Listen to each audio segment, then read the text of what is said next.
2009 या 10 में, मुझे एग्जैक्ट, मैंने 10 और 9 का एग्जैक्ट मुझे याद नहीं, मैं चंद्रबाबू नायडू का बॉडीगार्ड हुआ करता था। उस टाइम आंध्र प्रदेश एक ही था। तो चंद्रबाबू नायडू तेलुगु देशम पार्टी के क्या थे, लीडर थे। और उस टाइम शायद के किरण कुमार रेड्डी, ऐसे कुछ, यार एक्चुअल नाम में थोड़ा दिक्कत है, वहां पर लीडर थे, वहां के मुख्यमंत्री थे। तो आप सबको बताया उस टाइम एक चल रहा था कि तेलंगाना अलग करो और आंध्र प्रदेश अलग करो, बहुत मूवमेंट चल रहा था। तो उसी में क्या हुआ, चंद्रबाबू नायडू सर बेलगांव, महाराष्ट्र और कर्नाटक में एक बॉर्डर, एक नदी का मैटर चल रहा था, इनका विवाद चल रहा था, वहां चले गए। अपने लगभग 115-20 के आसपास एमपी और एमएलए मिला के, इनकी टीडीपी के, तो मैं उनका बॉडीगार्ड था, मैं भी गया यार। हम लोग एक इंजीनियरिंग कॉलेज में रुके, मतलब जगह प्रोवाइड करवा दी थी सर को। तो 1 दिन हो गया, 2 दिन हो गया, 3 दिन हो गया, डीएम सर के ऑर्डर आए कि इस जगह को खाली करवाया जाए, क्योंकि बच्चों के क्या हो रहा है, मतलब बच्चों की पढ़ाई में प्रॉब्लम हो रही है यार, बच्चे पढ़ने, अब इंजीनियरिंग कॉलेज में सारे नेता भरे हैं तो बच्चे कहां से पढ़ेंगे। तो सर ने बोला, डीएम सर ने, कि इनको दूसरी जगह शिफ्ट करा जाए। इस बात को बहस को 3 दिन हो गए।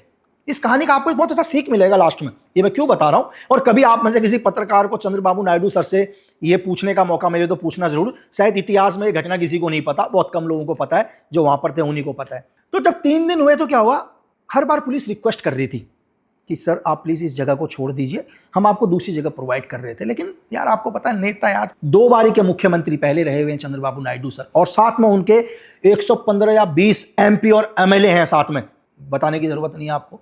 तो क्या हुआ, चौथे दिन की बात है, एक IG sir, inspector of general Maharashtra police, उनकी उम्र होगी यार कम से कम 52-53 साल के आसपास, वो आया और उन्होंने बहुत रिस्पेक्टफुली बात करी नेताओं से कि प्लीज आप इस जगह को खाली करिए, हम आपको दूसरी जगह प्रोवाइड कर रहे हैं। और आपके लिए वोल्वो बस भी लग चुकी है पहले, क्योंकि बस गाड़ियों का भी विवाद चल रहा था कि हम इस गाड़ी में नहीं जाएंगे, उसमें नहीं जाएंगे। तो क्या हुआ, एक एमपी थे बहुत हट्टे कट्टे से, उनसे बहस हो गई आईजी साहब की, तू मैं। एमपी सर ने क्या किया, आईजी सर को दे धक्का दिया और वो आईजी सर गिर गए। हमारे आंखों के सामने की बात है।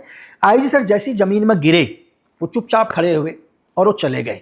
1 घंटे के बाद हम क्या देखते हैं, 20 या 25 पुलिस की गाड़ियां आई। और आप नेम प्लेट के लिए मत बोलना, वहां नेम प्लेट किसी भी पुलिस वाले के इसलिए नहीं थे, सब ट्रेनिंग सेंटर के लड़के थे, सबने नेक्कर पहना हुआ था और बनियान डाली हुई थी, लेकिन सबके हाथ में 6-6 फुट के लठ थे सबके। और पता क्या हुआ, जितने एमएलए और एमपी थे, भगवान की कसम टीडीपी के, ऐसा कोई एमपी या एमएलए नहीं होगा जिसके पीछे 100 से 150 लठ नहीं पड़े। सिर्फ एक चंद्रबाबू नायडू सर थे जिनको टच नहीं होने दिया, क्योंकि वो एनएसजी कवर में थे। ठीक है, हमको बोला महाराष्ट्र पुलिस ने कि आप सर को लेके जाइए, हम आए, हम सर को लेके चले गए। मैं आपसे क्या कहना चाह रहा हूं, इसकी एक सीख क्या है कहानी की। पुलिस के ऊपर पथराव होता है, पुलिस पर पत्थर चलते हैं, सीआरपीएफ को भी मारा, सीआरपीएफ ने भी मारा, लेकिन क्या है, जो आईजी इंस्पेक्टर ऑफ जनरल थे ना, उनके कंधे में आईपीएस लगा हुआ था। क्या आपने कभी सुना है कि किसी आईपीएस के ऊपर हमला होता है? नहीं होता। बहुत बड़े समझदार आदमी हो, क्योंकि वो बहुत पावरफुल लोग हैं यार। हमेशा नीचे के लोग पीसते हैं, आपके और हमारे जैसे जो रोडों पर खड़े हैं, आप उनके ऊपर लाठी चार्ज कर देते हो, उनके ऊपर पथराव कर देते हो।